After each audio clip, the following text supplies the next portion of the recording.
You're not even allowed to have temper tantrums right in the era that we grew up. Like they were dampened. Like this is the first time really that we're allowing children to have temper tantrums and say it's okay. But I don't know about your upbringing, but my upbringing was not the way that I bring my daughters up. It's like, no, squash that feeling down. It's not safe for that feeling to be here. Hi, I'm Liv Nunn, and this is the mess we're in, i.e. life. Because life is, in fact, one big mess that we are all trying to make sense of and navigate our way through. The universe itself is a vast expanse of unorganised chaos. Stars are exploding all over the place, which makes me feel a sense of ease. I want to enable conversations that allow us to all embrace our mess at every level, or at least feel open and comfortable talking about it. I hope you enjoy our ramblings. Hi Mel, thank you so much for joining me today on the Mess We're In podcast. I'm so grateful to have you. Oh, I'm really pleased to be here.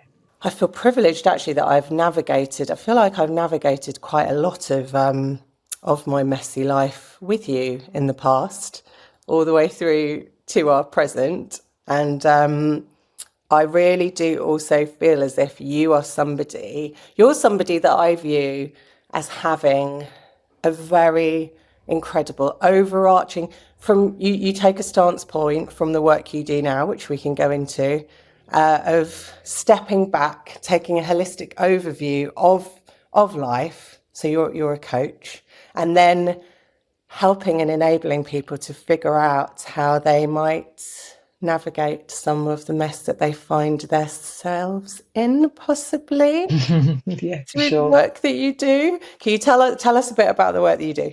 Yeah, I mean, first of all, we've known each other in so many iterations. So many iterations. I know, and so many versions of mess. you've known me in my messy self as well as the sort of, and I'd still say messy in some ways, but it's interesting. I've really, when you like put this idea of the podcast, we've been really, well, we always do this, digesting what does it mean to be messy, because I'm a reparenting coach, right? And so reparenting is about becoming your own parent. It's about shifting some of the mess, the conditioning, the stories, the stuff that we pick up through life, because we all have like judgments on what we think is right or wrong. And like I was really thinking about this idea of mess. Like I think I've got my own stuff around mess. Interestingly, I was like, oh wow, I don't really like the idea of being messy. Am I messy? It literally sparks off so many things for people, and the more conversations that I've had around the topic, it's gone in really, really wild directions of, people's relationship to physical mess, how that impacts mess of the mind, narratives about mess that you may have encountered from childhood, mess that you've been in your life, physical mess that might be sitting around you now even, or not in your house. I don't view you as a particularly physically messy person of home, but we can get into that as well. So tell us, so when in your job as a reparenting coach, how do you associate that with the notion of mess? As I've been digesting it, I've been thinking about like, what does mess mean? I'm really interested by language, right? And everybody has their own triggers, and so I come up with all sorts of different people, and some people might be like really super comfortable with being messy, right? It's like, oh yeah, I'm messy, that's great. And then others, and this is what I'm saying, like when I was tuning into myself, I feel like I don't kind of like the idea of being too messy, because I've always been battling this perfectionist part in me, right? And so I think it's like looking at what does mess mean, like really, and how can we look at the language, and how can we like really decondition ourselves, and because reparenting is about coming back to your core essence. So as children, we're all born totally wide open, and they just believe everyone's good, and we have so much love in our heart, and like it doesn't matter, we don't judge ourselves basically. Yeah. And so I kind of use reparenting to let go of some of the things that I feel uncomfortable, like being messy, right? Yeah. And then coming back to that sense of it's okay just to be exactly who you are. It's Yeah. okay just to accept yourself. Yes. And that's what I want to try and promote through these conversations. And the point of having these conversations is acknowledgement of the different levels and layers of mess that are there within ourselves, and that we have to try and find our abilities to feel comfortable with. It's tolerating it, and how do we tolerate it? But yeah, back to just the connotations of mess and what mess might mean to you. You know, I'm saying this smiling because when you say you don't like to think of yourself as a messy person, you and I have been in some real messy states in the past. And I mean, we used to have a lot of fun together. We used to party together. We grew up in quite a hedonistic era, didn't we? Of And the music industry, which just normalizes the hedonism, doesn't it? It's like yes, if you're not messy, then what's wrong with you? You're boring, yeah, you know? yeah. But I feel like that was about, well over a decade ago, is that being messy to me then meant being wildly out of control in an altered state, either very, very, very drunk or on some sort of recreational drug and having an exceptionally good fun time in a club or at an after party or at an event or at gigs. But it was almost, it was absolutely fine, and it was part of the fun, and part of the enjoyment was being messy. And then suddenly, not that suddenly, but over the years, I think you and I, and again, why I've always felt such a connection to you, we had realization over time that A, that wasn't sustainable, B, perhaps it wasn't that much fun. Was it impacting us in other ways that was contributing to a different sort of mess or disorder of the Mm. mind that wasn't very healthy and was perhaps having like more of a negative effect on us than a positive one? Well, I think you said it all. It was about control, wasn't it? It was about letting go of control. And for me, and when I've been dissecting this idea of mess, and I really see that as part of my journey, and a lot of my close friends have all been on this same journey of like being completely reckless, right? And Reckless, really reckless. having, yeah, and having these so kind of lost years of great fun, like nothing like lost in physical or emotional like realms, but just lost memories, and just really losing control. And the way I view it now is it was a reaction to this it's almost like a trauma response that a whole generation have gone through, because I think as a society where we have historically been very numbed out emotionally. Mm-hmm. So we were brought up in an environment where it's school and not just family, like every single part of society is like, it's not okay to show emotion. Yeah, It's yeah. not okay to be messy. It's Mm. not okay to be wild. It's not okay to be all these things. Yeah. So obviously I think we were the first generation to kind of grow up and say, you know, F that. Like that's not the way we're gonna be. I'll bring it back to reparenting work, like the things that you don't do as a child. Like, if you're not allowed to play and have fun and be wild and be free, you will do them as an adult. You'll act out as an adult. Mm. So I always think that that So part of my true. life Yeah. was like me really, because as a teenager, I actually was quite wild, Mm-hmm. but like until like 12, 13, I was such a good girl. Mm-hmm.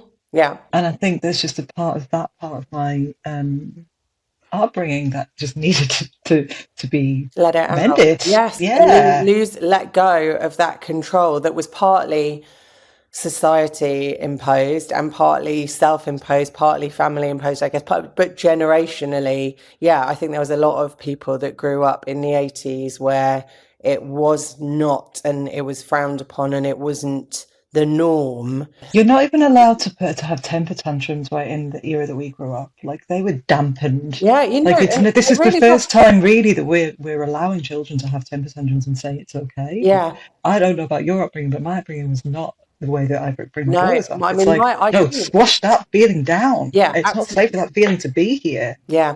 I mean, I remember vividly how awful the responses were actually to me acting up, let's say. There was not, and I think a lot of people did experience it. I'm not ashamed or embarrassed to say, because I think but I definitely, I got physically hit when, I was annoying my parents, and there was a lot of punishment. It was if you were acting out, or if you were what's cast as rebelling, or even just answering back, or then it was a harsh smack, and it was a big, shut up, like let's learn that lesson of be quiet, quieten down, control yourself, and Don't control your emotions, yes, right? control your emotions. Basically. Yeah, exactly. And I think now we certainly are in an era, thank goodness. And, I herald and commend all of the, for the difficulties that it also brings, but the mummy bloggers and those standing up and promoting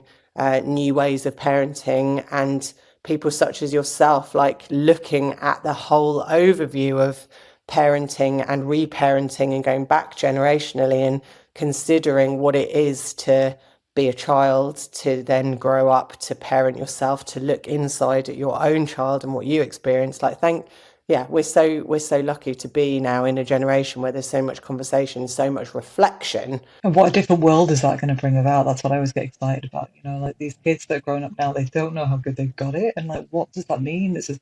I mean, obviously there's still pockets in mainstream, but parenting is not quite caught up with that. But I do think there's a bit of a movement. And We're in it though. Sometimes I wonder, I wonder, like, are we seeing it through one particular lens? Are we the minority? it's hard to tell, but I do think there's a tipping point. And I think with every tipping point, then there has to be a mass change on a societal level. And that's what excites me. It's like, you see these people in power and you see their inner child right there. Like they're so in ego, they're so needing control, they're needing that power. And it's like, they're, it's like they're still at school, the way that they interact with each other.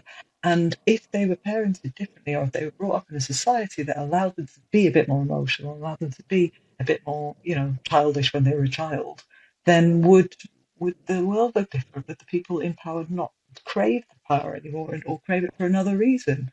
It opens up all this like really interesting questions for me. If we're allowed to be messy when we're a kid, like what does that change in the world? Yeah, yeah, exactly.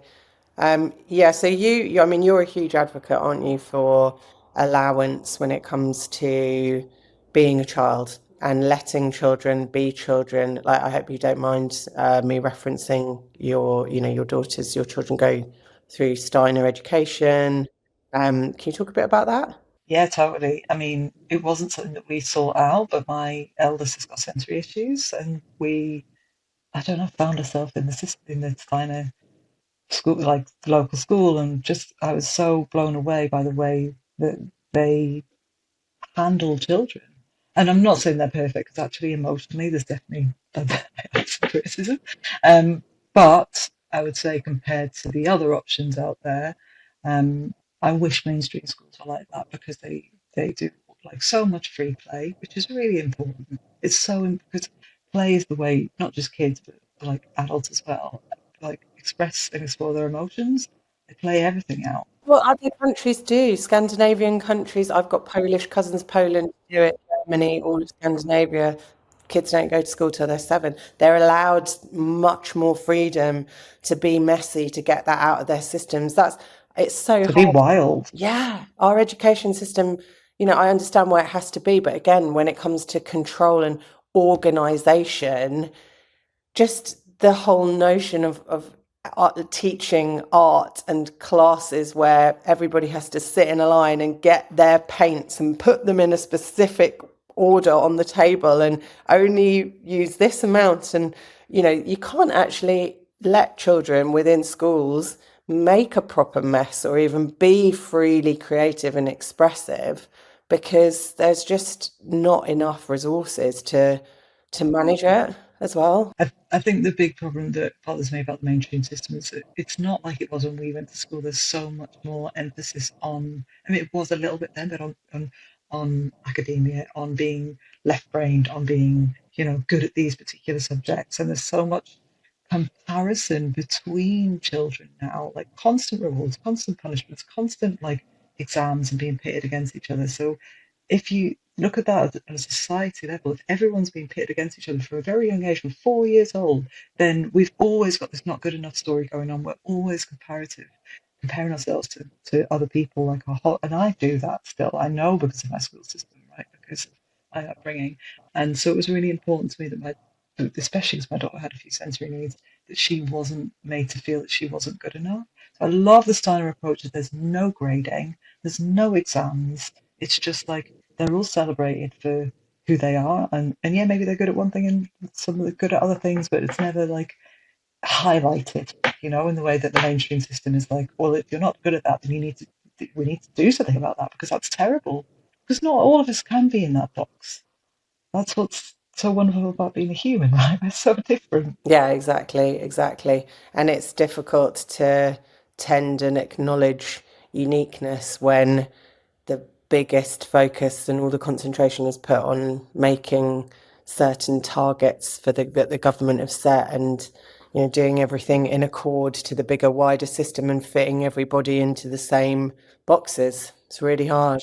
It's really, really challenging, especially when you think about like what AI is going to do for the world. Like some of these things that they're focused on, we're not going to need those things anymore.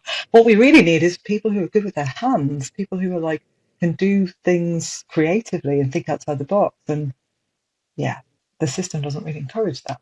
No, exactly. I've got a question now. I'd love your opinion on when we do look at, as we're talking around children and freedom to be messy. And I know people, I've got examples of it, that they didn't have any structure in their families growing up, and they went off the rails. They went, and then you encounter a different type of mess where people are, because they haven't had access to any sort of like good But modeling. boundaries, Yeah, basically, the boundary. boundaries question. Yeah. Yeah. Well, I think it's really potent question, right? Because I think, and I've been in this trap many times, trying to like reparent myself through bringing up my daughters, of believing that if I let her be emotional, then I can't place limits on her.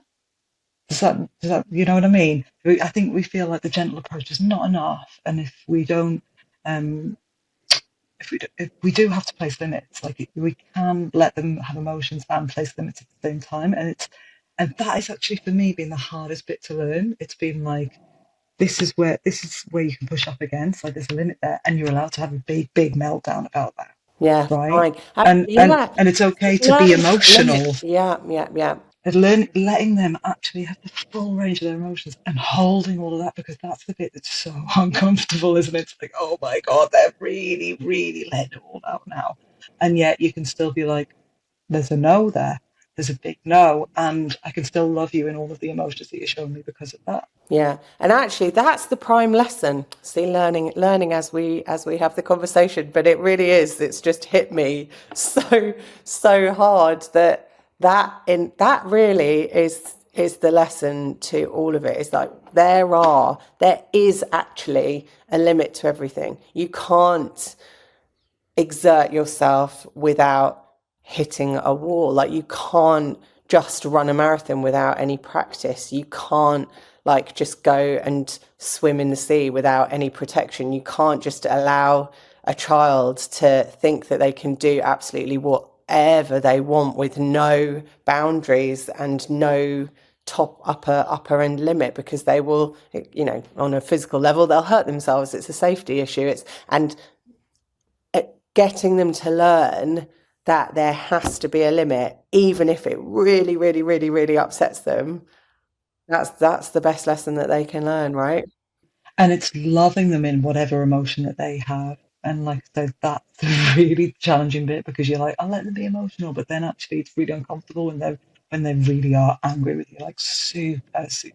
Nothing hurts more than when your child is like furious with you, like, and the meltdowns, and you're like, oh my God, I just want to solve it, I just want to solve it. But it's like, no, actually, I can still love them and they can still love me. Yeah. And actually, it comes back again to allowing them to learn some lessons for themselves. So I'm just thinking on such a basic level, because I'm looking over my shoulder at quite a big mess that I made yesterday when I was painting on the floor.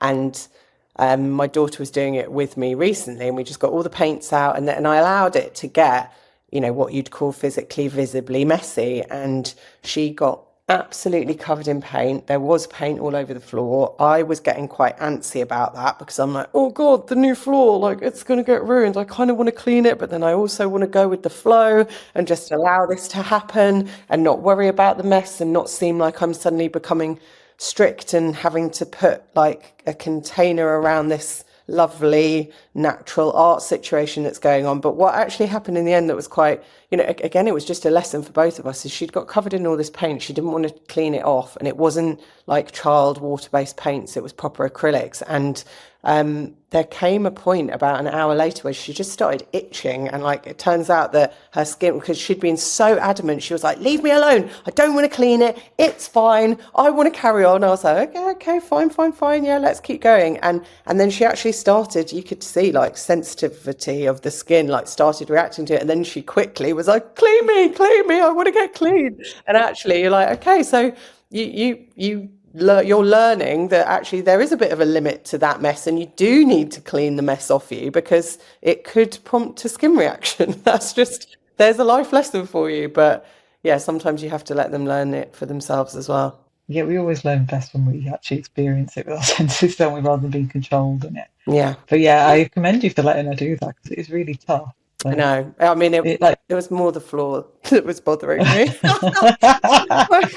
I I managed to get it off the floor. The lesson for me here is, again, it's organizing mess, right? We do have to do it in our lives, full stop, every day, because even, just the whole like notion of traveling to work via all these different routes, all these different options, like all of it can get really messy. So it's just knowing that you have to find ways for yourself to make it simpler, to organize it, to navigate things.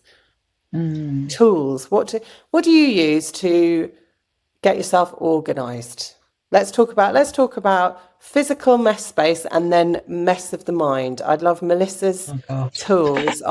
We'll do one then the other. So in Yeah, terms of yeah. like, so how are you as a physically, like in your space, how do you organize yourself? How do you organize yourself day to day? Messy. I mean, I've been to your house. It's not messy. I know, but it's interesting because I grew up like as a teenager. I was so messy. Were Like you? my mum's staying with me at the minute, and she always like talks about like I had the bedroom on the top floor of Victorian house, and I just leave plates up there for months and months, Oh, and okay. So see, that's disgusting. so Because I messy. always ask people, I'm like, what's the sort of tolerance level of, and for me, mess when it comes to like bits of paper or clothes and stuff, I'm like, okay, fine. Rotting food or like Yeah, remnants I of was really, really molding. bad as a teenager, Oh, that's and really, and in university as well. I remember there's some living on my own. Obviously, I continued that sort of pattern on, but now I'm like the polar opposite, which is can you really remember interesting. what made you think that was okay? Like to just leave everything everywhere? I Like, think it was because,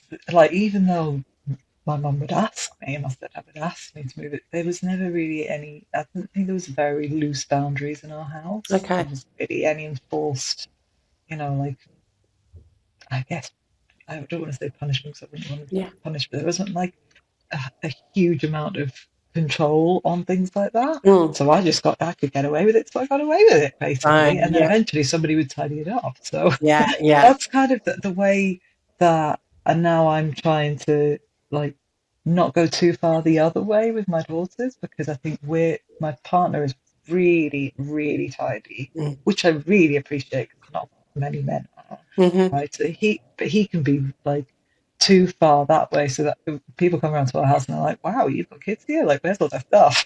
Yeah, yeah, yeah, totally. Yeah.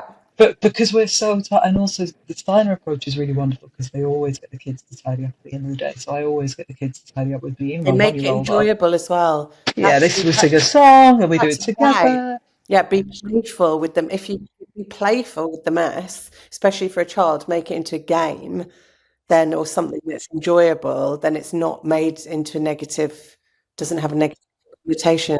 Mm. And I read a really wonderful book called Hunt, Gather, Parent, which talks about how there's a really great anecdote there about how like the 12-year-old comes into it's about indigenous community. The 12-year-old comes in and starts washing the dishes. And this sort of anthropologist was like, "How is she doing that?" it's because she's been brought up with that as being normal, and so I'm trying to do that with my kids as well, like not to create that sense of entitlement, which I think I had, right?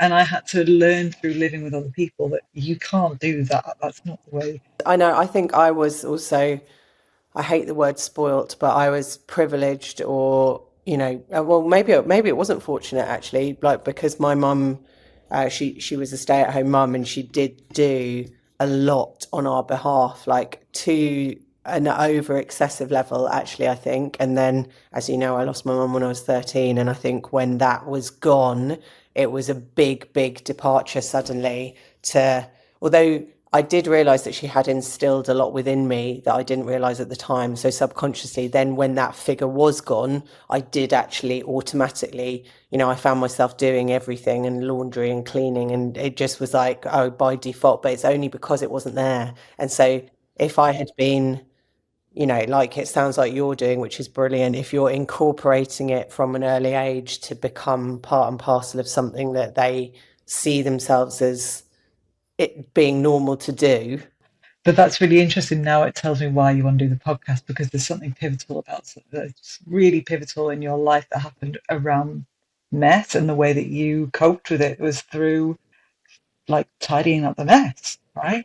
That was your coping mechanism, and that's the thing that made you feel safe, and that things were a bit more in control again. You So know what? You're so right. I love this. Always conversations with you, Mel, though. I find myself having like epiphanies of around myself and my habits, my behavior. And I'm like, actually, yes, that is what I did. And for many, many years I did, even though, but I mean, we can get into this more, but how is it then that I spent so many years allowing myself to get so messy in one realm, but needing to feel as if everything was desperately secure and tidy on a day-to-day existence, like whether it was the work that I used to do. But I think I was just distracting myself. I was distracting myself away from every emotion. It was like put everything into the work, put everything into pleasing, achieving, like making everything seem as if things are going brilliantly and everything is great. And then in the quiet times, fill up the quiet time with fun times and get so wasted that I can't remember most of it. And then I was on just that cycle of like, okay, make sure everything seemingly appears fine and distract myself away from ever having a moment to even consider that it isn't. And I operated just in that groove. well, it was an exiled part of you, wasn't it? Like there's all these parts that wanted to feel that they were in control, and then there's an exiled part that's not allowed to feel out of control. So that has to come out somewhere, and that comes out in the rave. Right, I'm going to be super out of control here because I've not been allowing it in all these other parts of my life. Yeah. So what about you? Like, what was your journey in and out of that, and flip it back on yourself? How do you think it So manifested in what was it for you? So I think, yeah, like in terms of the physical aspect, I feel like I was really untidy for probably like into my mid 20s. I don't really remember a switching point. I just think maybe as other parts of me started to, I started to run my own business really early. I was like 24 when I started my company, and so I Wow. had to have my Well, when you shit started together. Maris, you were a dance Yeah, PR, weren't you, for dance music? yeah, Yeah. dance music PR, which really like naturally, randomly happened, organically happened, I'd say. But I think in that way, then I started to get my shit together, and I had to, right, in that area. And so then this part of my personality started to come through, which was like, oh, I'm organized and I'm motivated and I'm dedicated, and I could see the rewards to that.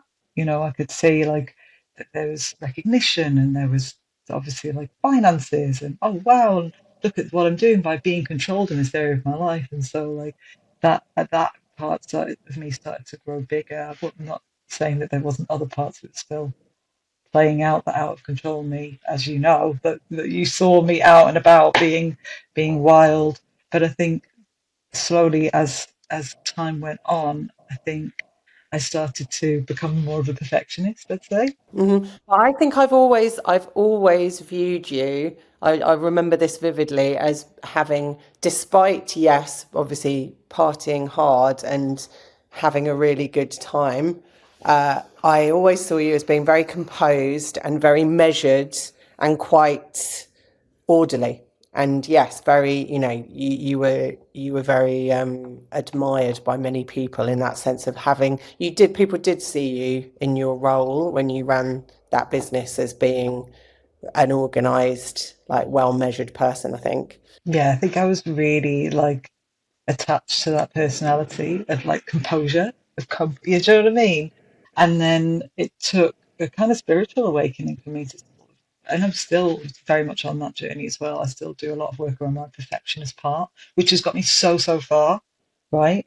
And likes being neat and tidy, doesn't like the idea of being messy, like. But also, there's all these other parts of this real wild part of me that I need to let out. Quite like, what's the word? I need to give myself permission a lot of the time to let her out and let it. And the older I am, the less I care. And so, of course, like it's easier to do that. Because the positive connotations of being messy is actually like being experimental, I think. The more I've thought about it, it's actually, if you were to say, oh, why don't we have a mess around with this? Why don't we play around with it? And that is a positive attitude towards mess, is that experimental feeling. To me, when I was really like attuning to this conversation, I was like this mess is like, it's a really interesting word, isn't it? Because it's like being lazy. Like don't be messy when we grow up. Don't be lazy. Da, da, da. And so, especially for me, because I was super messy, so there's a lot of negative connotations. So I always am like, well, what's the other language that works for me? And for me, it was wild. Like messy is wild. Wild, yeah. It's really wild. It's like that wild, and especially as women, we really need to connect to that wild part of Yeah. ourselves. Yeah. Allow ourselves to be really wild and emotional. Like, don't be told that you're too angry, or too this, or you're too the other. Well, we've been given as women hormones that create that naturally. Like it's within our nature to go through these cycles and responses hormonally that trigger like very, very wild sensations, some more so than others, just depending on our genetic makeup. But, that is naturally inherent within us. And yeah, agreed. We do need to embrace it. Yeah, and this is what I mean about the parts of me. Like the perfectionist part of me is still very much alive, and she does a great job of running my business and sometimes running a house and all those kind of things. But then I also have to be aware that there's all these other parts that need air, and I give them space. And some of the times that we go out, when we went on our lovely solstice adventure last year, those kind of times where I can be wild and stay up really late and dance and just laugh and just be totally wild and messy. Like that's the part that also needs feeding, and so that's kind of how I compartmentalize it now. It's like, okay, there's all these different parts, and they're allowed to sort of live together. Totally. And what I feel I've learned on this journey that I've been alongside you on for a slightly shorter amount of time, I would say, but is that there can be a limited way to enjoy still and feel the effects and those maximum, feel that energy, that messy, wild, but to have a cap. Whereas I used to not have a cap and I used to be, it's like, again, it's controlling it, but not in a really formal way. It's just going, right, I'm going to have this experience and I'm going to be in the moment, but I'm not going to push it so far that I then fall out of control of my own brain, don't know where I Disassociate. don't know You're not where going I to am. disassociate, is Like, what I'd yeah, say, because because that's what's happening. Because it's that you go so far and then you're just numbed out, and then that's not actually feeling anymore. yeah, That's like leaving your body. yeah, exactly. So what you want to do is stay in the body in a safe container, which your body is so safe, Yeah. and feel everything that's going on, but know that you don't have to just Then not I don't have to take it cut too it far. off and numb out exactly and push it too far. Because that, I was considering this as well as part of this conversation, that part of me really misses that carefreeness that I used to have of just going for it and it not bothering me really what happened. And sometimes I would be gone for days into different places, different houses, after parties, in my real heyday. And if we were out at a festival or something, I would be gone out of my mind and I was in the moment and I was living in the moment and loving it. But now I look back and I go, hang on a minute, I wish, or do I know, maybe, I'm not going to regret anything, but now what I'm enjoying is that I haven't been to Glastonbury for a few years, but I know now that if I went to Glastonbury, I'm going to enjoy it in a different level because I'm sober, but I know that I'm still going to have the ability to feel that energy and feel those highs and but have more sense with it, and actually be able hopefully to hold on the feeling for longer. I want to go back actually. I want to do some of the experiences that we've had before and go back and do it sober. Yeah, me too. Yeah, it's interesting. I've had this conversation recently with Daria, with our like mutual best friend, because we started going out to festivals and clubs and stuff when we were like 16, like maybe even earlier.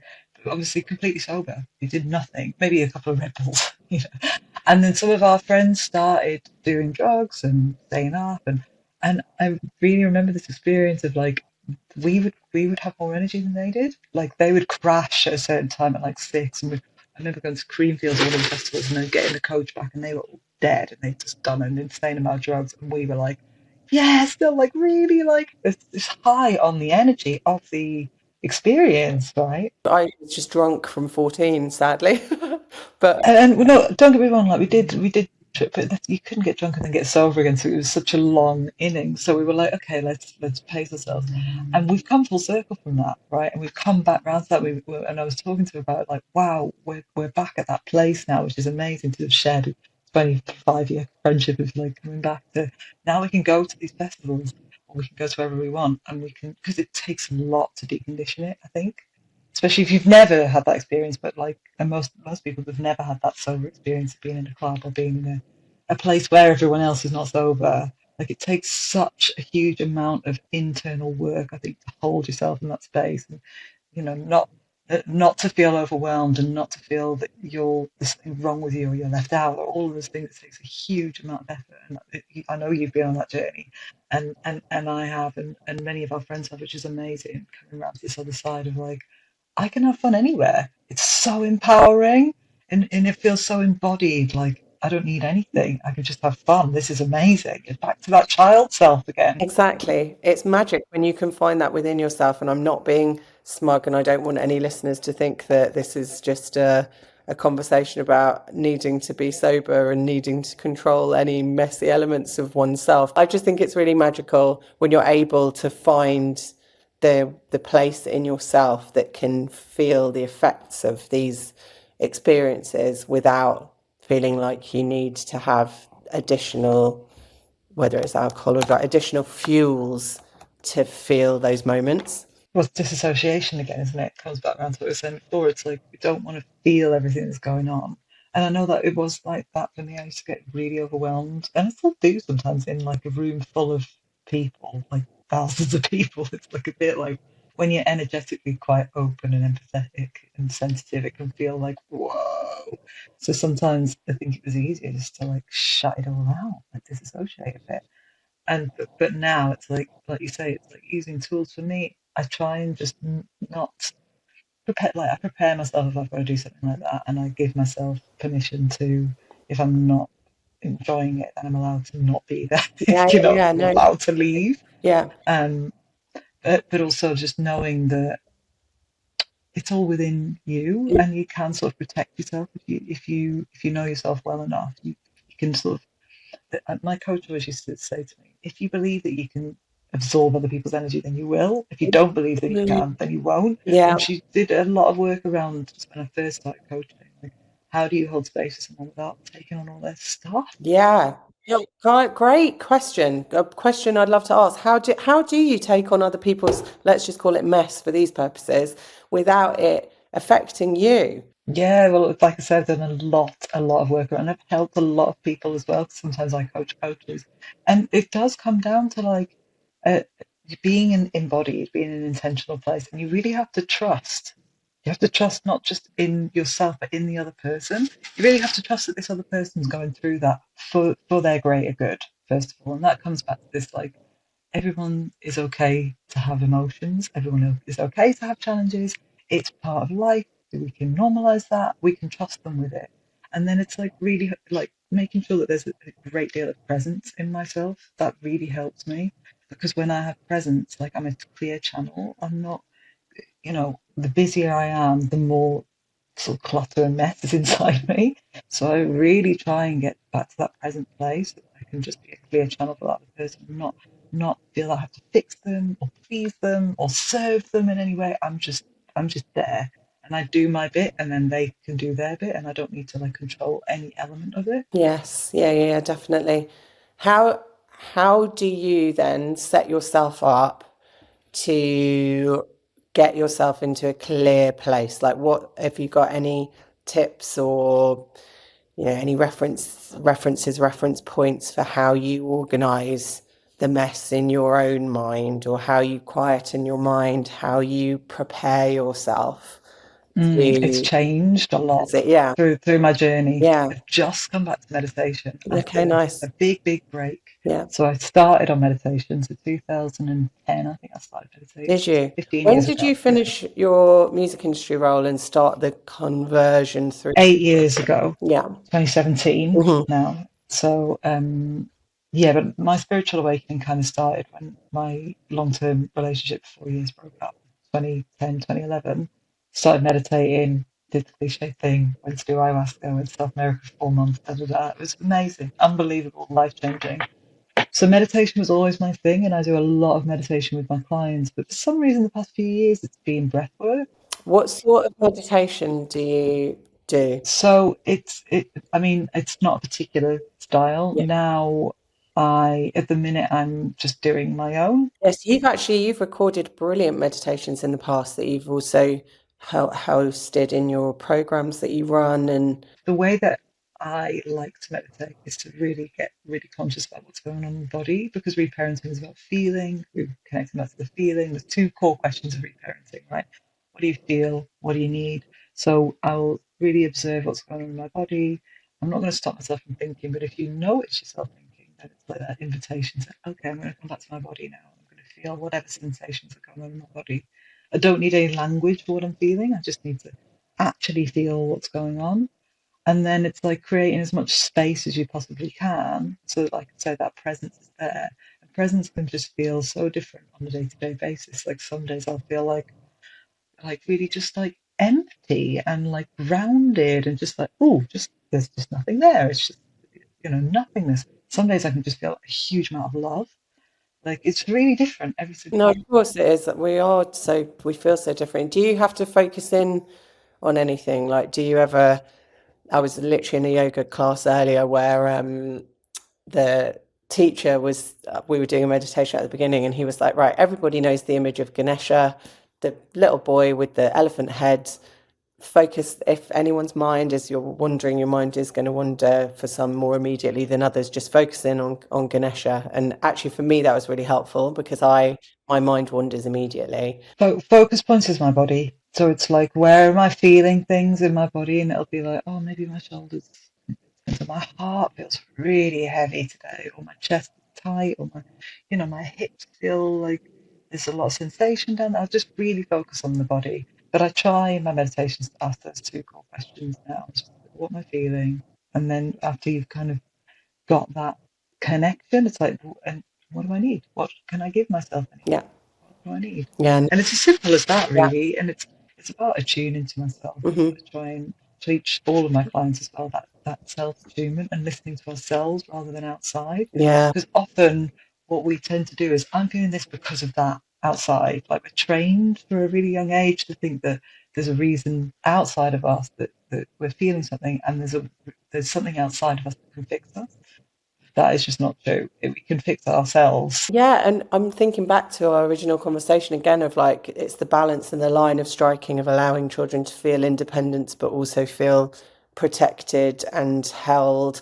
And you often, as a child, and some more so than others, you might be looking to your parents for the answer. Like actually, when the earlier that we can learn that the answers have to be found within us, yeah, we all need help. That is what everything out there is meant to be educating us or, allowing ourselves lessons to grow on some level. That's what everything is out there for. But really, you've got to look back into yourself always. And I'm finding I'm like, take the bits that resonate with me, whether it's from a podcast, whether it's from an app, whether it's from a tutor, whether it's from a coach, even, like, yeah, because it is very easy to just look and seek all the answers and all the help from the outside. How am I going to help myself out of this mess? It needs to be out. It's out there. Someone has to help me. And yes, there are loads of things that can help, but you have to also do it yourself, right? Yeah, you have to trust yourself in it and trust that what feels right for you is the right thing. Mm, And like you say, it's not to say that it isn't, you don't need more support, so you go and look for support on the outside, but it's like trusting that you've got the answers within mm. to get to that next place, Yeah. rather than, so many people are kind of conditioned to ask every single person what they think. What do you think? What do you think? What should I do? What should I do? And it's like, I always try and say, what do you think? Yeah, exactly. What do you think? And I guess sometimes though people can get, again, it's all a spectrum. There are times where people can go so far one way into, a mental crisis, say, where they can't actually figure out what they think because they are so stuck in a panic zone or in fear that they need to be enabled and helped to get themselves out of that situation. Obviously, all of these tools, they're not meant to be done like instead of, like, that's what the medical profession is so good at. Like when things are really serious, like there is that, and there's no shame in getting real like professional medical support. And ultimately, it's amazing that that tool is there. But hopefully, you get through the other side and you've learned so much about yourself, right? And then it hopefully it strengthens your connection to you. You learn so much more about who you are fundamentally. And learning to, because essentially things get messy when you're afraid. Fear is the strongest of all emotions, and I feel like the older I've got, the more that you can try and believe that even with the fear things can be manageable, then that's how you get to a point of thrive, hopefully. is it's not always as simple as feel the fear and do it anyway, but if you keep doing the thing, even feeling the fear, and gradually you lock in and realize that you're doing it even though you feel afraid, or you're still actually doing it, then hopefully you find your way to feeling good about things. And well, hopefully, then you feel safe to feel fear. I think that's the most important part, that isn't it? Because so many, and myself included, like when fear is a really tricky one to navigate, isn't it? And none of us feel safe feeling it. Especially when we're just bombarded in the news and everything at the moment. We're just living in it. We live every Fear-based emotion. society, yeah. And so, if anything you can do to strengthen your capacity to hold fear is really, really powerful, Yeah. because fear and excitement are actually really, like, really close to each other. Yeah, If they you are. tune I'm into the sure I've fear, listened to or read some things that in the brain, they're actually the same sensation, fear. yeah, and also fear is linked to intuition. Mhm. Like intuition and fear are they're like siblings, and Yeah. so, but the thing is, you can't, when there's too much fear, you can't trust your intuition because you're Yes. just so in that, like, ah, ah. Yeah. So I always say, never ever make a decision when you're like really deep in the fear, Yeah, but to do what you completely. can to sort of hold space with that fear and know that it's safe for it to be there, so you can be a bit more connected to Yeah, your intuition. yeah, yeah. It's just it's hard, you know. That's again why we're having this conversation. It's like there is so much to contend with. There is so much potential chaos out there, but we have to be able to equip ourselves with the sense that we can handle it, because that's the only way you can enjoy life, right? Yeah, and society is in a bit of a mess right now. Like Yeah. if you look at like the way that it's, I always say that it's like we're becoming teenagers, like it's a civilization. Like we've been children for a really long time, and now we're getting to this teenage part, and it's like we're starting to have a few more like emotions are allowed a little bit more, but we're still not got it right. We're still like, and there's so much conflict, there's so much trying to control. There's just it's growing Do you pains. think part of the problem though is, or just part of the whole issue, is that everything is so visible now, because I feel like all of this surely, and all of the kind of emotional tensions and the stresses, that it's always been there. If you think about like when wars were fought, and but everything now is visible to us all on such an advanced level. You used to be able to find things on the news, but only on a couple of broadcast channels. So there would be reports coming in on a Channel 4 news at a scheduled time per day. Like only 3 times a day would you be able to learn about what was happening in that war in the past. Whereas now you can open your phone, you open a social media network, and it's literally like, here is the mess of life globally in your face all the time. And if you want to watch it back, you can. And if you want to change social platform and watch it in a shorter form piece of content, you can. And that's, I think, what I find is really, really like negatively powerful, though, is that it's just the access to everything. Yeah, I agree. And None. it's the shadow side of it, isn't it? But also there's a good side because more visibility means more truth and less control over what we're told. Yeah, yeah. No, it's You know, true. we've kind of woken up to the fact that we can find stuff out. Yeah, And yeah, yeah. there's so many different shades of the truth, isn't there? Yes. Rather than just one sort of very Yeah. narrow lens that we've been fed in historically. Yeah, and it's meant to be freeing and empowering that we can have these conversations, even such as we are now. So the whole point is to become more positive and open about things rather than hiding them and shielding them. And But we have to be boundaried as well with what we're allowing ourselves to see. Because I remember when I was like very heavily pregnant, about to give birth, and the war kicked off in Israel, Palestine, and I couldn't go on social media because it was just so devastating to me to see pregnant women, young tiny babies, like in and feeling actually quite a lot of guilt about the fact that my life is the way it is and their life is that, and feeling like I can't. I couldn't. It was so confronting, so intense when you're in such a sensitive time of your life. so So I guess yes, it's again, it's allowing us to teach ourselves how to boundary ourselves even more. But we did want to we, let in and what we don't. yeah, Yeah. but did we just used to live a simpler life to some extent, Well, possibly? it's like ignorance is bliss, isn't it? Ignorance is, yeah, exactly. It's like sweeping the mess under the carpet. That's why that expression exists. Like I've mentioned this a couple of times on the podcast, and we've been talking about how do you make yourself feel better in a room full of shite? Chuck it in a cupboard, out of sight, out of mind. And I guess it's the same. Ignorance is bliss, but does it actually?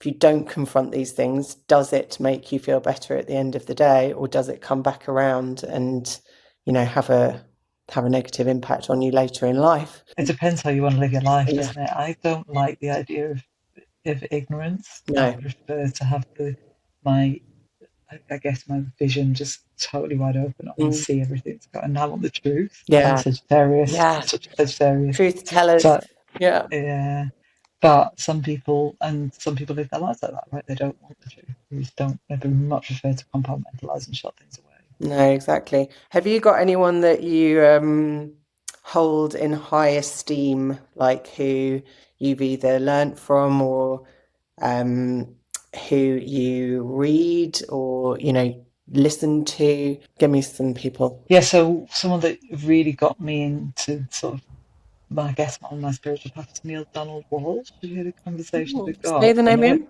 The Neil Donald Conversations Walsh. with God.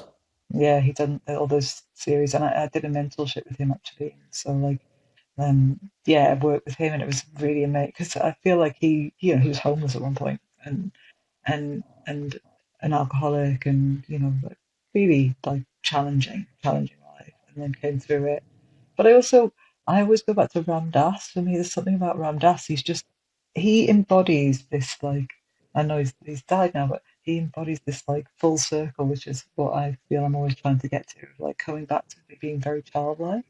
He really does. There's like something so childlike about him, and I love the work that he's done around death and like confronting his own death. I think it's really, really powerful because that's ultimately where we want to get to. If we release all fear and all of our stuff, then suddenly, what have we got to be afraid of in death? Nothing. It's like this is a natural part of life. On your journey or in your life to date, was there a trigger or has there been an experience that you would class as the biggest mess that you have found yourself in life today? For you, what would that be? Is there something, a time, either a period or a moment where you really think I'm De- in a mess here? it was definitely in my 20s, I'd say, like, the time that we knew each other and Yeah. just being so irresponsible. Even though, Irresponsible is like, a good word, actually. yeah, in many aspects, like, life was really going well, like in my business and everything. But I think in my personal life, things were just like, I was not feeling good about myself. I was feeling quite reckless, really. And, you know, I guess it's like certain times where, one time I remember things really came crumbling down for me. It's like, it was just soon after the period that I spoke about before, my 4-year relationship had ended. I had gone and done like all this like amazing plant ceremony work, but I still hadn't integrated it. And I came back and had a series of really bad, like, I guess you call them flings. And then I was not feeling good about myself, clearly, because I kept attracting me the wrong kind of guy. And also then I'd planned to do a festival with a friend, um, a Burning Man style festival. And we got so far down the line, I think like a month out, it got cancelled, like the Mm, license got taken away. And everything internally came crumbling down there because really?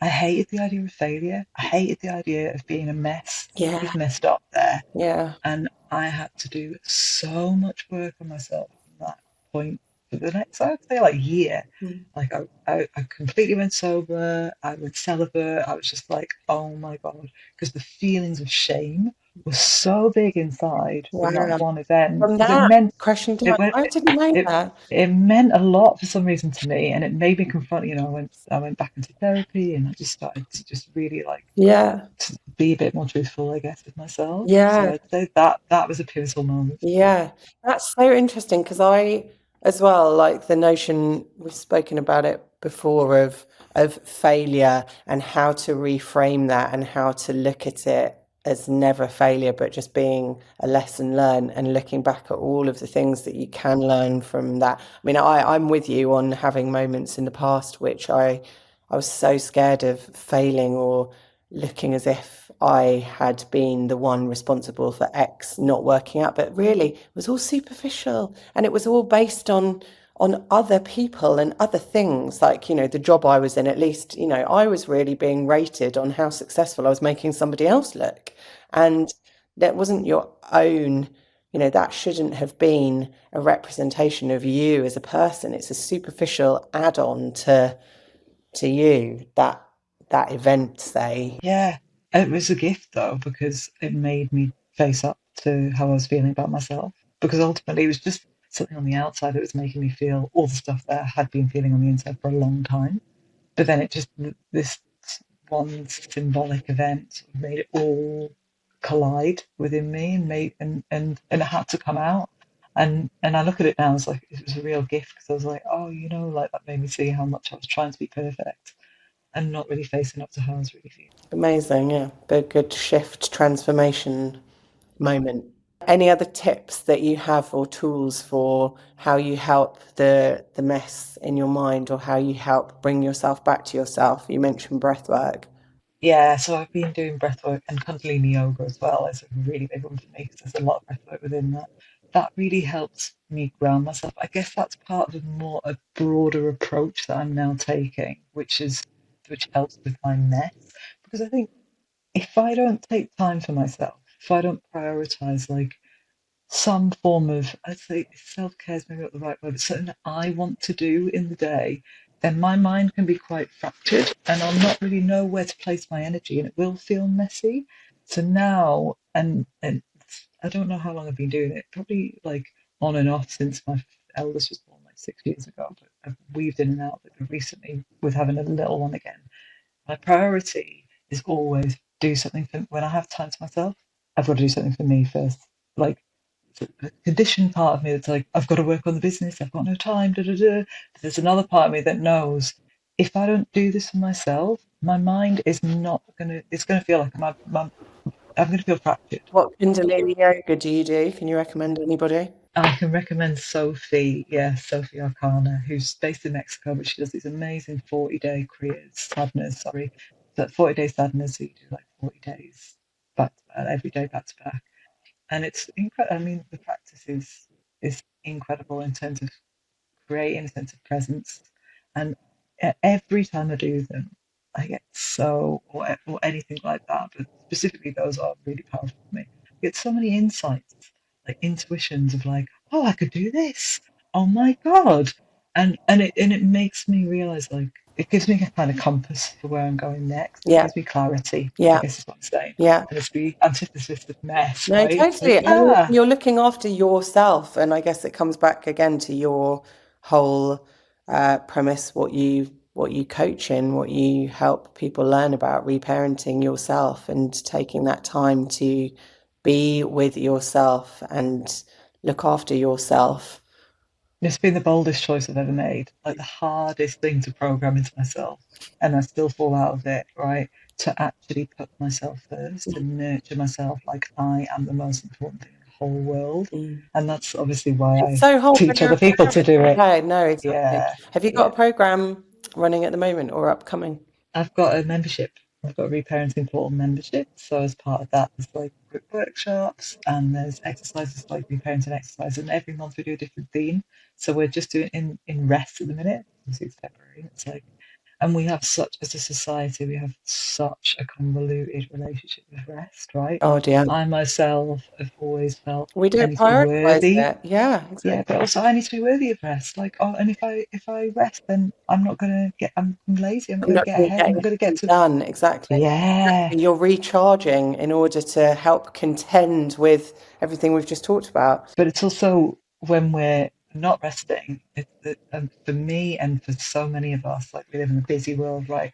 We're running away from our emotions, and when we're not in a healthy space emotionally, then we're not able to be our best selves and do our best work, or be a best parent. And Amazing. So I'm going to finish by asking what I ask all my guests, which is to choose a track or two back to our music roots that encompass a sense of mess or relieve you from mess. I really had to think about this. I was like, oh, I don't really know, but there's two. Okay. So Matthew Johnson, Marionette, is like, for Okay. some reason, I've not thought about this track for like 20 years. Really? But like, it started ringing in my Is head it a this dance morning when I was track? to dance track, Yeah, I and thought and so. and it was something that was probably like my most hedonistic You know, it's days. Like, 11 minutes long, Mal. it's a long track, This is going to but add it to the even playlist length, but that's fine. That's good. Okay, I'm adding It, them in as we but speak. even if you listen to it, he really plays with rhythm, and it's messy, like Love it. instrumentation, like all of it is. It's not in any way perfect. It's like it's eerie, it's spooky, it's like whoa, it really But that's challenges it. you. I don't like the idea that you can even class music in any way. What is perfect in music? There's so much scope to do so many different things. Music and just art overall is the space where you can just get so messy and make Yeah, be something free. so Yeah, specific from it. Yeah. and the other one is Leonard Skinner's Freebird, Oh my gosh, beautiful track. which I just I, love that track because he's yeah. just and again it comes back to that wildness and instantly that song came up and I was like, ah, yeah, That's that such a is a beautiful track. I was listening to that loads recently because I went to a party around Christmas and people, I don't know why the conversation came up. It was actually a really interesting one about what songs you'd have played as your funeral at your funeral. And two people had that Freebird Leonard Skinner track as their top track. Yeah, it's that's a brilliant choice. Great choices. There you go. Of course you would pull those out of the bag. Oh, Melly, thank you so much. This has been such a good conversation. I'm so, so happy to have you on the podcast.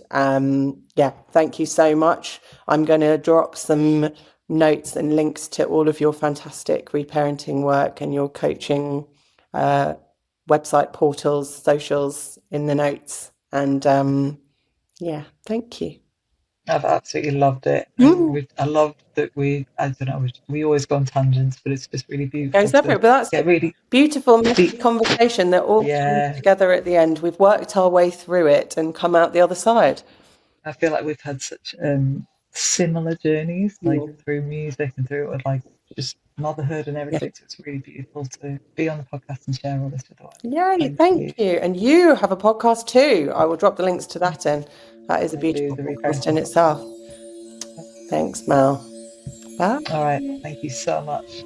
I am so grateful to you for tuning in and allowing some more mess to be uncovered with me. The Mess We're In is edited by David Strutt, music by Michelle Cade, who you can find on Spotify as Mind Like Water, and I am Liv Nunn. If you enjoyed this episode, it would make such a difference if you can hit follow or subscribe and share in any way. It really helps get this conversation flowing in a less messy manner. If you want to know how to connect with me, all the details are in the show notes. I'll be back very soon to spotlight and honour more of our messy selves. Be open, be kind, be messy.